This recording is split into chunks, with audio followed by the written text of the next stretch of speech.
Welcome! Today, I'm going to walk you through a quick and easy guide on how to turn on your camera in Google Chrome. If you've ever tried using a video call, an online meeting, or a website that needs camera access but Chrome kept blocking it, don't worry, this walkthrough will help you fix that in just a few steps. Let's get started. First, open your Google Chrome browser on your computer or mobile device. You'll see 3 dots in the top right corner of the screen, and that's the menu button. Go ahead and tap on those 3 dots to open up the Options menu. Next, scroll down and find the option labeled Settings. Once you're in the Settings menu, look for Site Settings. This section is where you can control the permissions that Chrome gives to different websites, including access to your camera and microphone.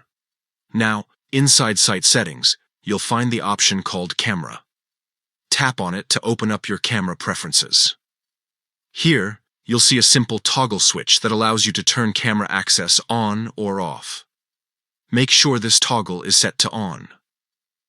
Once it's enabled, Chrome will be able to ask permission to use your camera whenever a website requires it. If you want to take it one step further, you can also check the list of websites under the camera settings. From there, you can allow or block camera access for specific sites. This is especially useful if you only want certain websites, like video conferencing platforms, to use your camera while keeping others blocked. And that's it. By following these steps, you'll have your camera turned on and ready to use with Google Chrome. The next time you join a video call or access a site that needs your camera, Chrome will prompt you to give permission, and you'll be all set. Thanks for watching.